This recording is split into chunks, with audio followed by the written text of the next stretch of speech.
So, ladies and gentlemen, we have ourselves a dawn of a brand new era, and that brand new era is a reborn Pac-12, which I'm excited to talk about one of these other teams in the Pac-12 for this particular video, as we now officially engrave ourselves inside the top 100. Skipping out at number 99, though, because at the time of recording this video, there hasn't been a brand new schedule released from the Conference USA since we do got clarification on the Louisiana Tech situation. And I just want to wait until we have a real concrete schedule before talking about most of these teams in the Conference USA. So there is a CUSA team that's going to be at number 99, which means we go into our 98th ranked team in college football entering this season. And for me, that is going to be the Oregon State Beavers. And this Oregon State squad, it is turning over a brand new leaf. So I'm very excited to get into this conversation in terms of some changes on the coaching staff, as well as some notable changes on the roster before finally getting into that record prediction for this brand new era of Oregon State football. And I hope you guys are excited for it. If you are, I need you to go ahead and do a couple of things before we dive in. And that is hit that like button and hit that subscribe button. If you haven't already, first of all, the like button turns into a football icon, so that's really cool. But there's also a lot of work that goes into making the graphics and recording these videos. So doing those two things for me real fast, I genuinely would appreciate that from the bottom of my heart. So that out of the way, let's go ahead and get into the conversation for this video in particular, and that is Oregon State coming in, like I said, 98th ranked team in college football, and it was a disappointing tenure under Trent Bray, who took over after Jonathan Smith ends up leaving to take the head coaching job at Michigan State. And there was some expectations in year number one that despite that, we thought that Oregon State could have been like a bowl eligible team, at least in both years. And that just simply didn't happen. There was just too many mistakes, particularly in the special teams.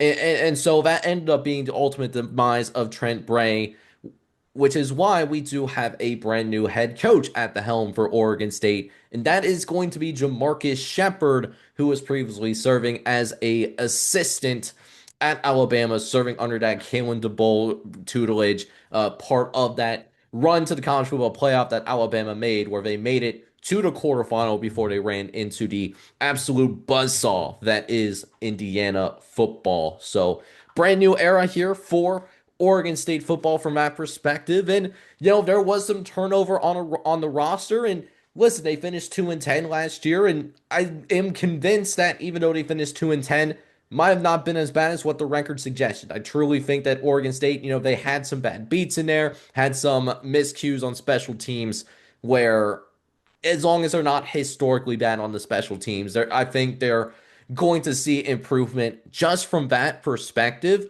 But really, just taking the roster, look at the roster holistically, I do think that this roster is overall better in comparison to last year. Malik Murphy is still here, who was getting some love at Duke before transferring to Oregon State a couple of years ago.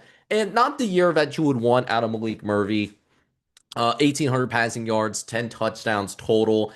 But he does have multiple years of starting experience, but gonna be pushed here, I think, in spring and summer ball because he did bring in Braden Atkinson from Mercer, who had an incredible year with the Mercer Bears, over 3,500 yards passing, 34 touchdowns.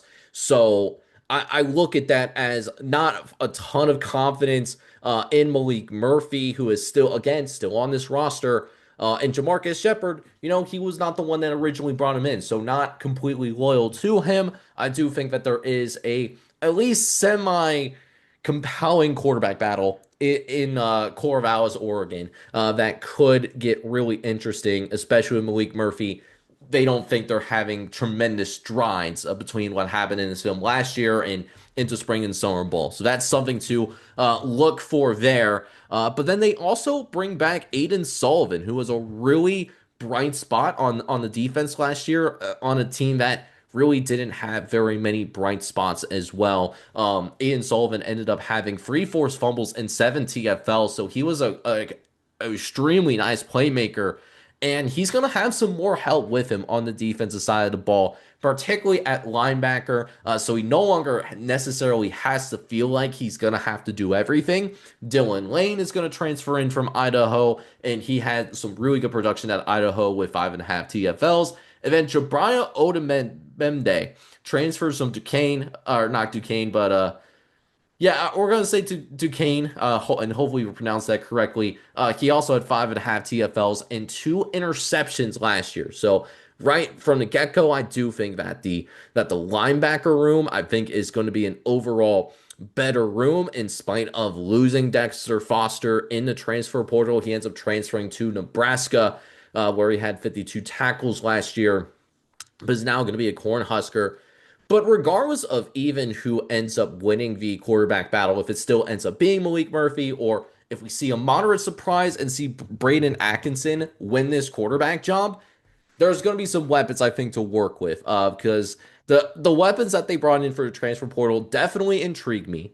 Whether it's the duo at wide receiver and Xavier Nolan from the University of Texas Rio Grande Valley, he had over 800 yards and 7 touchdowns last year, or Adonis McDaniel, who also happens to transfer from Mercer, so someone that has a lot of chemistry with Braden Atkinson from being teammates. And McDaniel was one of the leading receivers for the Mercer Bears last season. So someone that could help with that instant connection as well. And someone that I think McDaniel could start for Oregon State next season. And then how about tight end? One of the better receiving tight ends in the FCS last year, and Eric Olson, where his time at the Utah Tech Blazers ended up with almost 600 yards and a couple of touchdowns. So could be a little bit of that field stretcher that could give linebackers a problem from an athletic perspective as well. So regardless of who ends up winning the quarterback battle, if there is a battle, there is going to be some weapons to work with. And I haven't even talked about Sinai Thomas, who was a high three-star recruit in this 2026 recruiting class, according to 247 Sports. I think Sinai Thomas has a pathway to at least be a rotational player as well as a true freshman. So certainly keep an eye on. I think also the defensive line could be at least okay. Don't think it's going to be better. Don't think it's going to be worse because they do lose JoJo Johnson, but they do backfill pretty well, bringing in another Duquesne teammate in Ish Fidlatzer, who had multiple forced fumbles last season over on the defensive line. Oh, and the secondary could also, I think the secondary will be better than last year as well, with the addition of Isaiah Hoy from Eastern Illinois, who had 60 tackles last season as well. So again, we're really talking about this roster leveling up, but the two questions that I had really is what we referred to and what was the biggest reason that they had a 2-10 record last season was, hey, what are we going to see from special teams? They didn't really bring anybody in special teams to kind of take care of that issue that Oregon State nefariously and famously had last season that led to that extremely subpar record, including a loss to Sam Houston. And Sam Houston had a lot of problems in their own right, which are documented in this first look series, right? But then also, what are we going to see from the offensive line? I am a little bit concerned about what they're looking like on the offensive line because I think the loss of Brian Berger is certainly going to hurt. He transfers to Wake Forest, and he was kind of the blindside blocker for Malik Murphy last year. And he was also somebody where if he would have stayed at Oregon State, he would have been a potential breakout player, a potential star in this new look Pac-12 conference. But now going over to Wake Forest and joining Jake Dickard, someone instead that will be looking to get playing time with the Demon Deacons this upcoming season. So I am a little concerned about their offensive line, but more notably, I'm more concerned that even though they are historically awful in special teams, I don't think that they really did much of anything to address the special teams. So I'm certainly worried about those two aspects going into this season. Although I will acknowledge that aside from special teams, overall this roster did level up and get better in comparison to last season, which is why I am obviously projecting a better record than what they had last year. But at the same time, because of those special teams concerns in particularly, don't think I'm going to be very high on them in terms of where they rack and stack in the Pac-12. So let's go ahead and pull up this schedule here for the Oregon State Beavers and see what we have going on. Non-conference schedule, first two games is going to be brutal. They go on the road to play Houston, and then they have Texas Tech at home. But Texas Tech, I mean, there's levels to it, and Texas Tech, elite football team that we're thinking they're going to be this year. So if they somehow pull off one of those, a win in one of those two games, then I mean, kudos to Jamarcus Shepard. But I mean, obviously expecting them to go 0-2, but it gets a little bit easier after that. They do have UTEP, and even though that's on the road, Scotty Walden has a myriad of issues that he has to address in year number three, which is a little bit alarming. I worry if they're still buying in that locker room heading into this season. I think Jamarcus Shepard gets a nice win there on the road right before conference play, really ramps up, and then Montana, we're calling that a safe win. Don't know if it's going to be a blowout because Montana is a good FCS, actually a really good FCS program.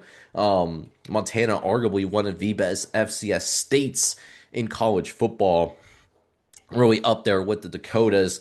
So even though that's at home, it's not guaranteed that they're going to win, but I'm calling it a safe win out of respect for the leveling up of the roster. But then conference play gets into action, and it's a rough draw in conference play. I'm not going to lie to you.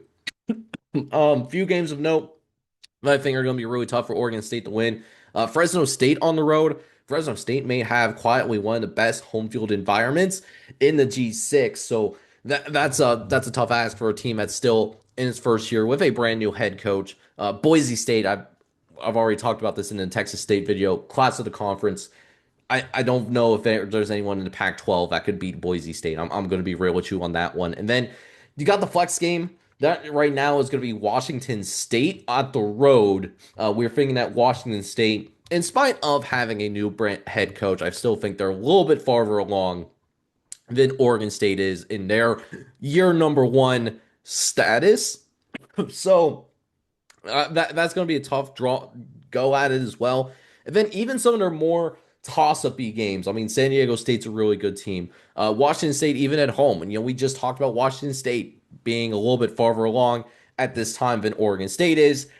Colorado State under Jim Mora. I think Jim Mora has some pieces to at least make things compelling in the Pac-12, in spite of the absolute disaster they were last year. And then Texas State obviously has an offense that could be a headache for anyone in this conference, even if you're the projected top dogs that I have in the Pac-12. So there is obviously a world where Jamarcus Shepard can get Oregon State back into a bowl game and have significant improvement in comparison to last year. That's completely there. But right now, because I don't think that it historically horrific special teams gets significantly better. I don't think that happens right now. I can't project that much improvement from a record perspective, which is why I do have them at 4-8. But I am curious to hear what your thoughts are on this Oregon State football team. If I'm a little too high or am I even a little bit too low, definitely let me know down in the comment section down below. But with that being said, really enjoyed talking about this Oregon State football team as we get a little bit closer to the start of college football season. Hopefully you guys have been enjoying this here, man. And if you have been enjoying it, make sure you do a couple of things for me. That is hit that like button as well as hit that subscribe button as well if you do have to be brand new, because there is a ton of work that goes into making these videos. So I really do appreciate it if you could help a brother out, so to speak. And for now, this is Jake from College Football Red Zone signing off, and hope you guys are all having a good one. Take care, everybody.